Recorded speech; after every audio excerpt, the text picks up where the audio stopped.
യുകെയിൽ ജോലി വാഗ്ദാനം ചെയ്ത് 10 ലക്ഷം രൂപ തട്ടിയെടുത്ത ആളെ ഡൽഹി വിമാനത്താവളത്തിൽ നിന്നും പോലീസ് അറസ്റ്റ് ചെയ്തു.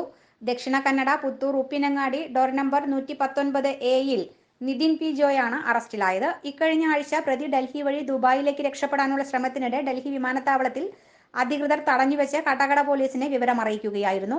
തുടർന്ന് Kattakada police sub inspector Aloysius Alexander, inspector Lal, senior സിപിഒമാരായ രതീഷ്, സജിത്ത്, സിപിഒമാരായ ലിയോ പ്രശാന്ത് എന്നിവർ ഉൾപ്പെട്ട സംഘം ഡൽഹിയിൽ പോയി അവിടുത്തെ കോടതിയിൽ ഹാജരാക്കി പ്രതിയെ കാട്ടാക്കടയിൽ എത്തിക്കുകയായിരുന്നു.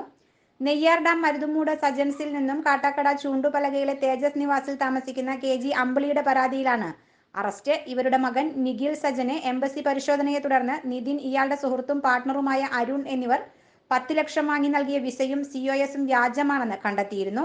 ഇതേ തുടർന്ന് നിഖിൽ സജന് യൂറോപ്പിൽ കയറുന്നത് തന്നെ 10 വർഷത്തേക്ക് വിലക്ക് വന്നതോടെയാണ് തട്ടിപ്പ് പുറത്തായത്.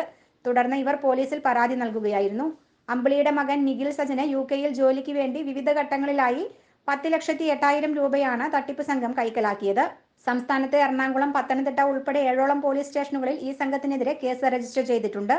നിതിൻ, സുഹൃത്ത് അരുൺ എന്നിവർ ചേർന്ന് എറണാകുളം കേന്ദ്രമാക്കി നടത്തുന്ന ഗ്ലോബൽ പ്ലസ് ഡേ എന്ന ട്രാവൽ ഏജൻസി മുഖാന്തരമാണ് തട്ടിപ്പുകൾ അരങ്ങേറിയത്.